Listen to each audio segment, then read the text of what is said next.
Olá, sejam todos bem-vindos, bem-vindas ao canal do GEB, Grupo Espírita Eurípides Barçanufo, de Itaúna, Minas Gerais.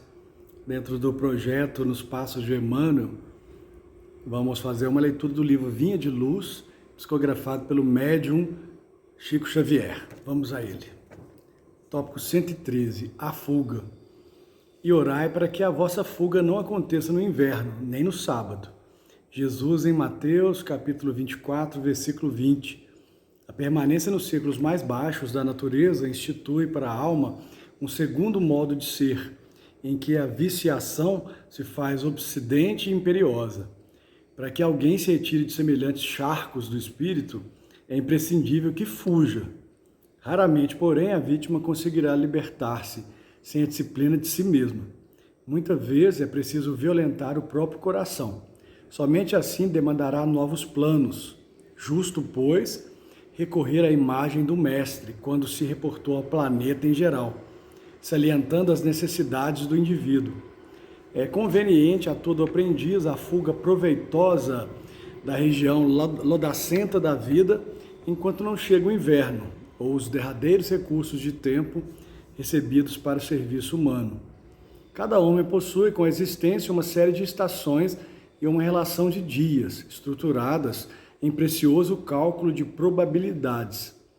Razoável se torna que o trabalhador aproveite a primavera da mocidade, o verão das forças físicas e o outono da reflexão, para a grande viagem do inferior para o superior.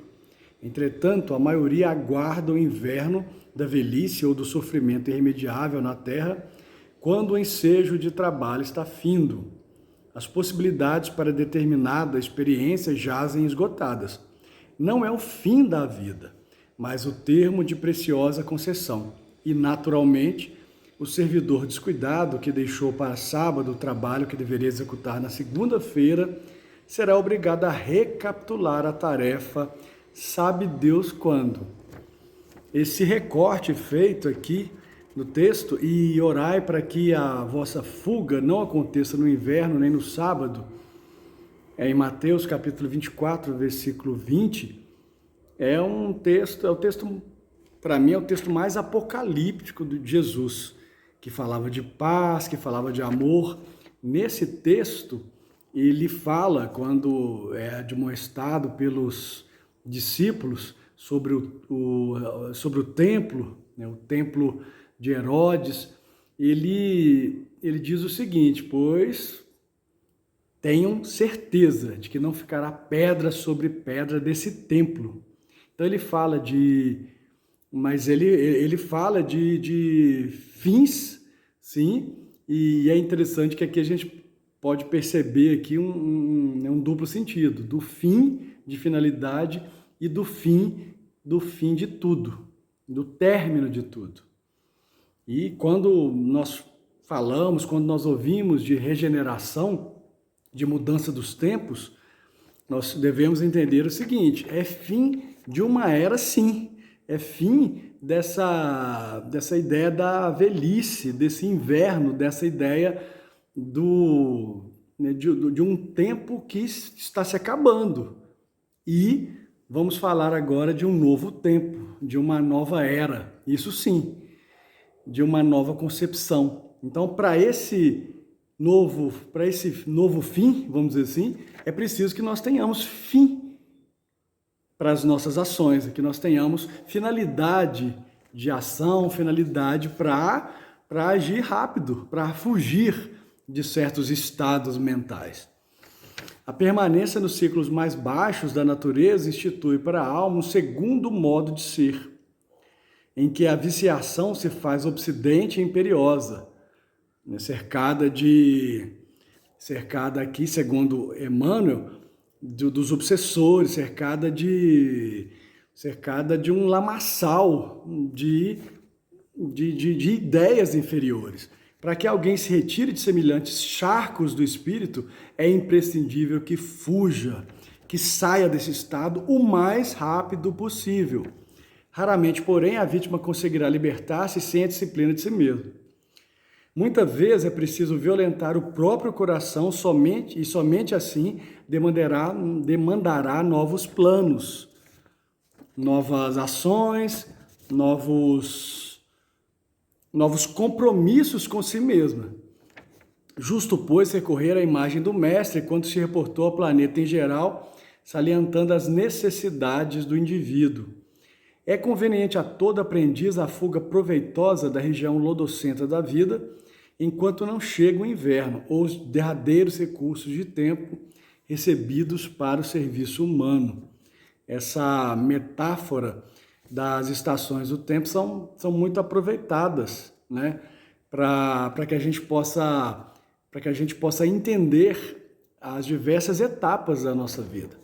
Cada homem possui com a existência uma série de estações e uma relação de dias, estruturadas em precioso cálculo de probabilidades. Razoável se torna que o trabalhador aproveite a primavera da mocidade. Aproveite enquanto está jovem, aproveite enquanto tem forças para agir. O verão das forças físicas e o outono da reflexão. Então, enquanto está com força física, para aproveitar bastante, e o outono da reflexão, da maturidade, de poder avaliar todos os quadros, todas as situações da vida com mais experiência, para a grande viagem do inferior para o superior. Entretanto, a maioria aguarda o inverno da velhice ou do sofrimento irremediável na terra, quando o ensejo de trabalho está findo. Deixar para o finalzinho mesmo, quando já está próximo do desencarne, para poder agir a partir de agora. Eu vou pensar nisso, eu vou pedir o perdão das minhas falhas e vou agir baseado nessa ideia mesmo de estar chegando ali, de já ter chegado o inverno da velhice. As possibilidades para determinar experiências jazem esgotadas. Não é o fim da vida. É importante que se pense nisso. Não é o fim da vida, mas o termo de preciosa concessão. E, naturalmente, o servidor descuidado que deixou para sábado o trabalho que deveria executar na segunda-feira será obrigado a recapitular a tarefa, sabe Deus quando. Então, qual é o ideal do trabalho? Qual é o ideal de começar uma atividade? Pensar muitas vezes que nós aqui, nós espíritas, nós reencarnacionistas, como eu vou ter uma eternidade pela frente, como o espírito é imortal, deixo para depois. Não, o tempo é hoje, o tempo urge. O trabalhador da última hora, e pensar o seguinte: não vamos pensar nesse trabalho para depois. Esse trabalho tem que ser executado hoje. Então é praticar as virtudes, praticar o bem sempre, e principalmente pensando o seguinte, que as oportunidades elas chegam agora, os sinais chegam agora.